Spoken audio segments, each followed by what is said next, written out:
ఇంత లోతుగా వెళ్దాం. ఒకసారి అనంతరామ శర్మ గారి దగ్గరికి వెళ్ళి వద్దాం. అనంతరామ శర్మ గారు, ఇప్పుడు మన సమాజంలో చోటు చేసుకున్న పరిణామాలు ఏంటి? ఉద్యోగం వస్తే సరిపోవట్లేదు, మంచి లైఫ్ కావాలి, మంచి లైఫ్ పెళ్ళైన తర్వాత కూడా సెట్ చేసుకోవచ్చు, కానీ ముందే మంచి అపార్ట్మెంట్ కావాలి, కారు కావాలి, బ్యాంక్ బ్యాలెన్స్ పెంచుకోవాలి. ఇవన్నీ చూసేసరికి ఏజ్ దాటిపోయే పరిస్థితి వస్తుంది. మరి ఏజ్ దాటిపోయిన తర్వాత అమ్మాయిలు అమ్మాయిలు కూడా వారికి కూడా కోరికలు ఉంటున్నాయి, వారు కోరుకునే లక్షణాలు ఉన్న అబ్బాయిల కోసం వెతుకుతున్నారు. ఈ ఆలస్యం కారడానికి సమాజంలో వచ్చిన మార్పులు కారణమా, ఇంకా ఏం కారణం అనుకుంటున్నారు? మీరేమనుకుంటున్నారు?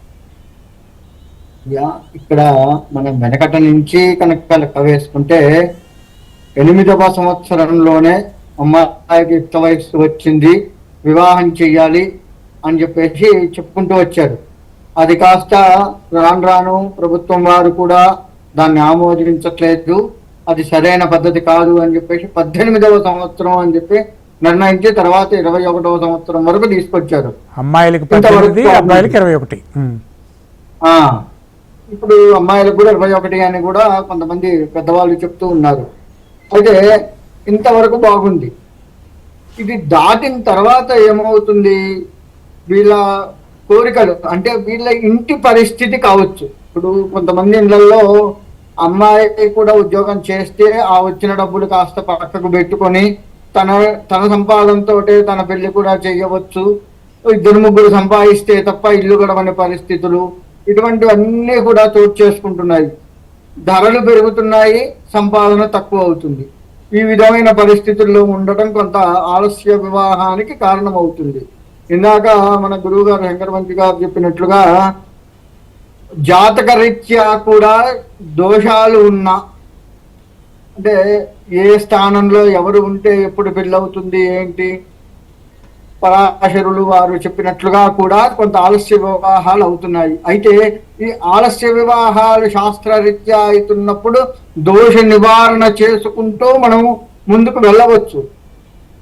ఆ దోషానికి సంబంధించిన ఇప్పుడు శుక్రదోషం ఉన్నది, శుక్రుడు దోషం కారకుడు కాబట్టి శుక్రుడికి ఒక 20,000 జపం చేస్తే సరిపోతుంది అనుకున్న దగ్గర ఇంకొంచెం ఎక్కువ చేయించైనా సరే శుక్రుడిని అధికంగా తృప్తిపరిచి మనము వివాహాన్ని చేసుకుంటే బాగుంటుంది.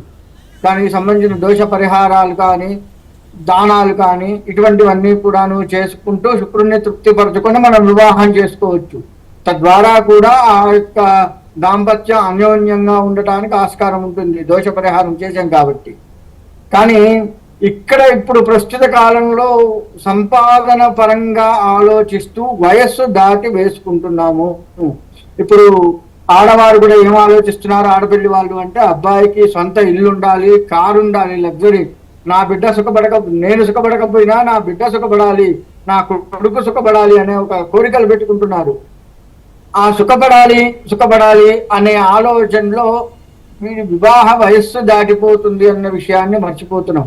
ఒక్కటి గుర్తుపెట్టుకోండి, అబ్బాయి అయినా అమ్మాయి అయినా ఒకటి గుర్తుపెట్టుకోండి, మన తల్లిదండ్రులకు వాళ్ళ తల్లిదండ్రుల కంటే మన తాత నాయనమ్మలు వీళ్ళకు కూడా సరైన సమయంలో వివాహం అయ్యింది అంటే 18-20 ఏట్ల వివాహం అయ్యి 1 సంవత్సరం 2 సంవత్సరాలలో వాళ్ళు ఒక శిశువుని కని పెంచి చేశారు. వీళ్ళకు 40 వచ్చేసరికి 40-50 వచ్చేసరికి శిశువు కూడా అంటే ఆ పుట్టిన పిల్లవాడికో పిల్లకో కూడా కనీసం ఒక 25 అట్లా వస్తున్నాయి, అమ్మాయి కానీ అబ్బాయి కానీ. అంటే వీళ్ళు ముసలితనం వచ్చేసరికి వాళ్ళు చేయూతనిచ్చే స్థాయికి వచ్చారు. మరి ఆలస్య వివాహం అయితే వీళ్ళు ఎప్పుడో పెళ్లి చేసుకోవాలి, ఎప్పుడు పిల్లల్ని కనాలి, వాళ్ళని ఎప్పుడు పెద్ద చేయాలి, అప్పటికి వీళ్ళకి ఓపికలు ఉంటాయా ఉండవా, సంపాదించే ఓపికలు ఇవన్నీ కూడా పరిగణలోకి తీసుకోవాలి కదా.